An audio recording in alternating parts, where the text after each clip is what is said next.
So, is this the year? And are we winning the Super Bowl this year?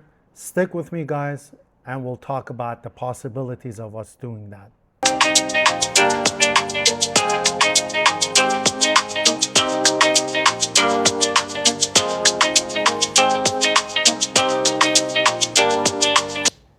We're going to look at the two games that I'm specifically looking at that will put us over the hump. And those are none other than the games against the Rams and the Seattle. Obviously, the elephant, the two huge elephants in the room. But what I want to do is start with the Rams game and how this year's team can possibly match them and, yes, even win the games. We might be able to split the games with the Rams, but these are the two keys. And we can talk about the Eagles and possibly the Detroit Lions and any other surprise team that might come up in the season, like Tampa Bay or Chicago, look pretty strong. They give us a run for our money. We had to come back and win that at the last minute or so. But focusing on the Rams games, specifically the one that we lost. And I'm looking at the results here. And one thing that really jumped out at me, which I think if you guys were watching the game, yet everybody else was watching, was that in the first three possessions of the Rams, they went touchdown, touchdown, and touchdown. And before we knew it, literally in the second quarter, we were 21-0 to the Rams. So right off the bat, that was the key that kind of put us in the hole. The other thing that really matters in games like this is one other factor that I'm looking at is the turnover ratio. We had 2 turnovers, which is you just cannot do against a team like the Rams or even the Seattle. And they had none. And the last but not least, and these are kind of layered other problems that created these issues with the turnovers and penalties. We had 7 penalties and Rams had 0. I'm not sure if this is even right, but I'm looking at the game stats and the Rams looks like they had 0 penalties. We had 7. Now, as far as the total yards and all of the other stats, like first downs, yes, they had about 7 more first down than us, but that could be skewed, could be the other way around. But in a sense that if you're behind, you have to make more first downs. So that's not kind of a barometer to know which team really won. Although when you put all of these together, it shows you where our weakness was.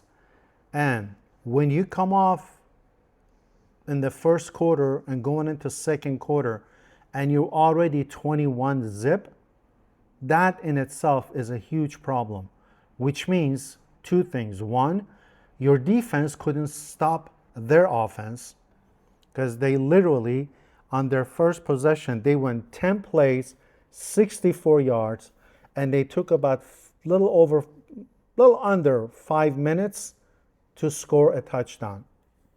Then obviously we couldn't do anything, and on their second positions, on the Rams' second position, they went down 7 plays, 86 yards, and it only took them 3 minutes and 20 seconds to score the second touchdown, and that was 14-0 right off the bat. And the third, the same thing, 9 plays, 59 yards, took a little over 4 minutes and 30 seconds to get the third touchdown. Then we come back in the second quarter and we drive down 7 plays, 36 yards, a little over 3 minutes, and we scored a touchdown. Then we came back, scored another touchdown. Looks like we held them. So it was 21-14. So we kind of came back. But then again, our defense could not stop their offense. And this is the key.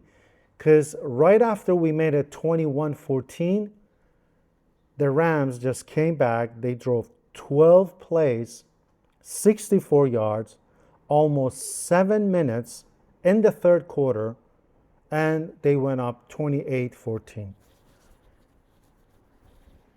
So, and the rest is just history. We make a touchdown, they come back, they make 2 touchdowns, and then we come back at the last minutes of the fourth quarter, but that was already, the game was already done. So when you're looking at these statistics, you're kind of coming to an understanding that we just cannot go 21-0 or 14-0 in the first few quarter or two of the game, which I remember in the back in the days, Bill Walsh days, we used to do that to the opposing teams. We used to go 14-0, 17-0 before they were even settled. And we were up 14 and we controlled the game. And that's what the Rams did. They controlled the game. They dictated the game. So, and the next game is the Seattle game that I want to look at.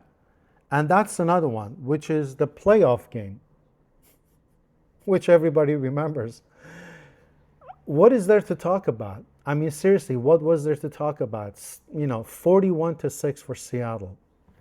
They had, as far as yardage and stuff, is really not that huge of a difference. Again, one thing that jumped out on us was that we had 3 turnovers, which they actually caused. So their defense caused us to create 3 turnovers. And again, same kind of scenario. They went on the first 3 possessions, they went touchdown, field goal, and a touchdown. So before we even knew it, it was already 17-0 at the end of the first quarter. And I'm just looking at the statistics here. It wasn't until the second quarter that we came back and we scored a field goal. They come back, and actually we come back and make another field goal, and that was it. So we had 2 field goals in a row. Our defense apparently stopped them after we made a field goal, and we get 6, and that was the game. That was it. They come back, they make a touchdown and another touchdown, and just the mountain of all of the weight of our shortcomings fell on us. But that's the past.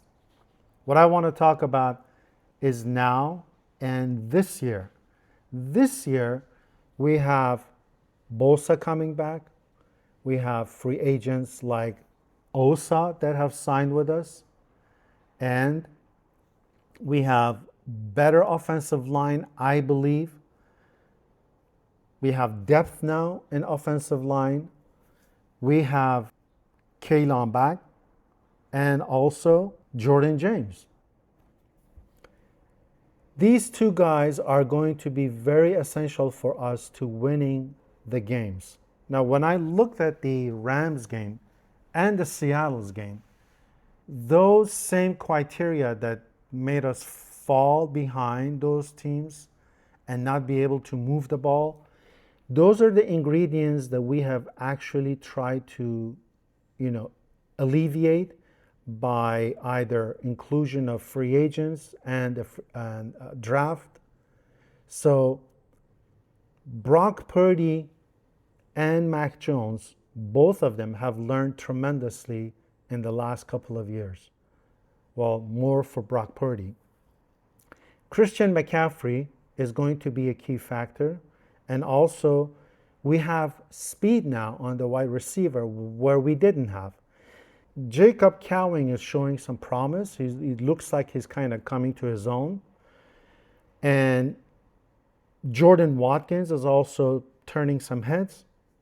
So those are the 2 speedy guys. And then also Deshaun Stribling, my favorite guy. And these are the key elements in the offense that we didn't necessarily have. And Pearsall obviously will have to really step up, become that either number 1 or number 2 player. And then who wants to forget Mike Evans, the potential Hall of Famer? Who's going to guard him? I think, if we get to the end zone, or the red zone rather, just throw him the ball. That's a sure touchdown. So these are the players, and I think on defense, if we go to Osa, which was a good interior pass rusher for Dallas, and now we have paired up Kurt Warner with Dre Greenlaw. These are the players that are now teamed up again, and they have shown that they have the strength and the chemistry to set the defense. In the second level and on the third level, we have now more experience in Upton Stout and even Siegel, even though he was kind of a liability during the year. But having these players coming in into their second year with inclusion of the players that we have now, I think we can run better. I think we can protect Brock Purdy better. I think we can pass rush. We have better pass rush, and we have more speed in the offense. Now, I don't think that we're going to allow anything can happen in the NFL on any Sunday, in any given Sunday, but I'm not assuming or even, predicting that the Rams will repeat the 21-0 right off the bat in the beginning of first quarter going into the second quarter, or even Seattle, jumping up on us. We have to be more methodical. We have to slow the game down, or we might even have to speed it up, because now we have the speed where we didn't have it before. But these are the two teams that we will have to beat or compete with to have a good potential of winning the Super Bowl, because these are the two teams that everybody's going to look at.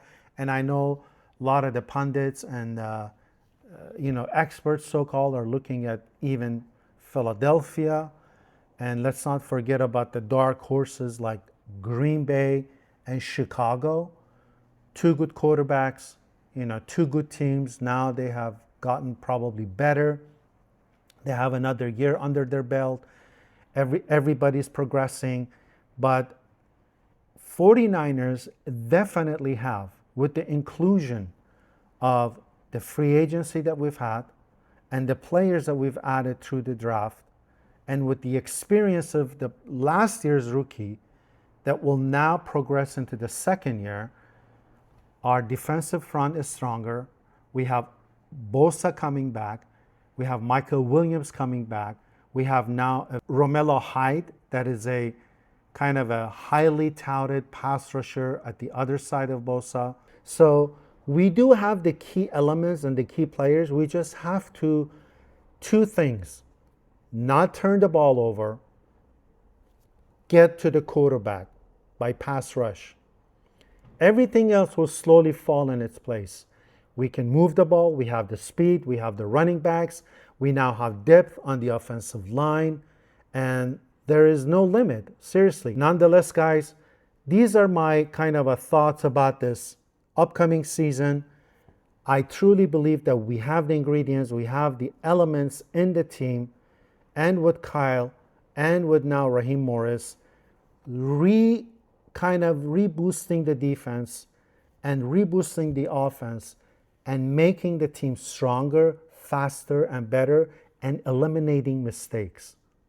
With that, we are most likely going to contend for the Super Bowl, bring in the number 6, and shock the entire NFL. Until next video, guys, I'll see you soon.